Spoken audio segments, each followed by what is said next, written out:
hey, if you're building a consumption model or a developer platform or whatever you call inside your organization, one of the topics that you need to address is how your developers onboard their applications as fast as possible, right? And without that dependency on the DevOps team. And I'm not talking about prepackaged applications, such as Prometheus, for example, where they create the charts, they maintain the charts, and we just apply. But I'm referring to applications that are developed in-house, so the applications that your development teams are doing it. And quite often I hear that developers, they have a hard time because they don't understand Kubernetes deep enough. And that creates toil on the DevOps team because now you have to keep creating and maintaining charts for them all the time. There's a new service or an update, right? And they don't really understand that. So as part of an option to address that, I started putting together this tool to help them template and share within their teams and within your organization the application specs that they need. For this to work, I'm going to show you on a quick demo, but I'm going to run it and connect it to Shipa, my Shipa Cloud account. You can see I have no applications. If you're not familiar with Shipa, Shipa is an application platform that you put on top of Kubernetes to help you manage the applications. And now I have nothing other than just a framework connected to a cluster. Frameworks are how Shipa connects to your underlying cluster, deploys the application, and helps you manage those applications. Think about a framework as a namespace in your cluster with a specific set of policies that developers are going to use to deploy. Good. So let's now go to the tool that I've put together. I've broken it down into two main functionalities per se. One is the deployment functionality, which is ideally, at least or initially, owned by the developers, and the second one is a policy. Let's start with the, which is owned by the DevOps team or platform. But let's start with the definition of a deployment, right? That's the focus on the developer today. The first thing I would need to enter is my application. So I would say I'll deploy a WordPress app, and a WordPress app is composed of my SQL DB and my WordPress UI. So here I'll enter the name of my application. I'll enter the name of the framework that someone on my DevOps team already created and connected to a cluster that I have access to it as a developer. So if I go back here, I'll just enter this, and the team is my team is called Shipa team on Shipa, right? The next step, I'm gonna be entering the info around the Docker image that I'm gonna be using. Very simple, sorry, deployment, no custom port, canary or whatever. And the next thing I'm gonna need to enter now is environment variables. I need a few environment variables to be able to run WordPress, so I'll just copy and paste very quickly and speed up the screen.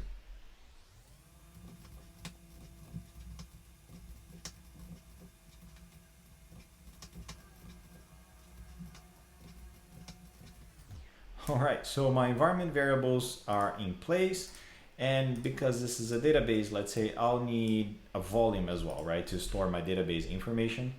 If I go back to my Shipa account and I see I already have a volume here that I could have created it as a developer before, very simple doing through here, or a DevOps person already made it available. So I'll just copy this volume name and I'll add it here in the interface, for example. I need the volume name and I need the mount path, which for MySQL, I'm gonna put it under var lib MySQL. Awesome, so I defined the MySQL deployment, and the second component that I need is the WordPress. So if I come in here, WordPress, and I'll say WordPress UI, I'll deploy it using the same framework. Again, think of framework as a namespace with a bunch of policies and rules attached to it to make sure that everything is deployed, is secure, but think of it, it will go to that same namespace. The deployment is, I'm gonna be using the WordPress latest image. Again, nothing fancy around canary or what.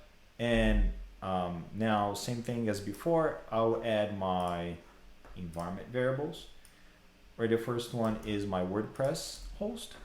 So my SQL host, where WordPress can connect to it.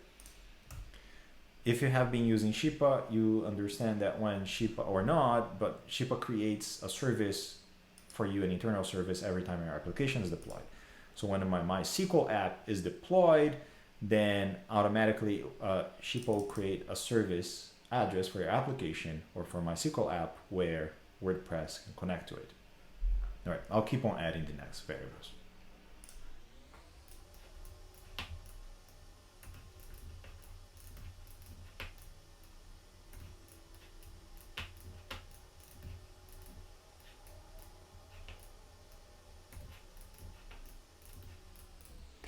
All right, I've added my environment variables here, but for WordPress to properly come up, I need to make sure that my WordPress only comes up after my MySQL comes up, right?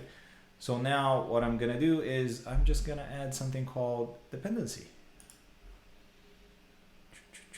So if I come in here, dependency, and I just say this depends on my MySQL DB, right? So now comes the part that I can now generate this as a definition across different providers. I can generate this using Terraform, Pulumi, Crossplane, Ansible, GitHub Actions, GitLab, for example, and different providers that Shippa supports. I'm gonna create Pulumi as an example, right? I just defined in plain English, right? I don't know Pulumi, I don't know Kubernetes, I define my app, right? And I click on generate. All right, so the file was generated under my downloads folder. So if I go here,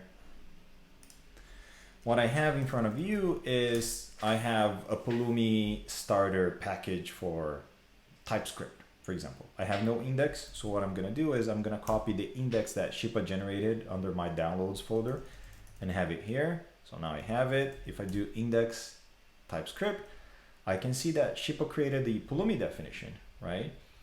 For me, with all the information that I entered, I could very well push this into my CI/CD pipeline, or use it in any way you want from an automation perspective.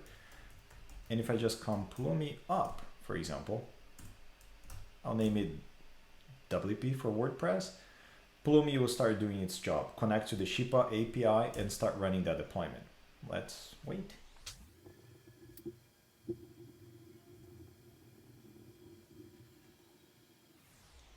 All right, so the deployment finished. If I go back into my Shippa Cloud dashboard, you can come in, you see now that we have our application available in here. If we go into MySQL, for example, you can see the dependency map of your MySQL. Here's my container, here's my volume, and everything and every detail you need. Same thing on the WordPress side. If you come in here, you can see all the container images that this is using, the environment variables defined, right, that we need to run it, and more, right, life cycle and everything that you get from a Shippa perspective, as well as the map, so you can understand the status of your application. If you just click on URL, for example, you can see now your WordPress installed. So basically we went from defining an application in a very quote unquote English or plain way, right? To generating this in Pulumi definition, which I could have done using into Terraform, Ansible, and those are all pre-built already. And I have just run Pulumi up and I have this application deployed on Kubernetes, and I can manage the entire application lifecycle from here without getting into the details. Does that help? And the same thing we're building around the policy. So you as a platform engineer or DevOps engineer, you can come here and create those policies or the frameworks that we call it and connect it to your clusters. And another thing that we're working on is allowing you or to save these policies, or the developers to save the application definitions and share it within their team or within your organization or even publicly. So now you can quickly kind of put together WordPress or your internal in-house apps and share it. Is it helpful? I'd love to hear from you. Thanks.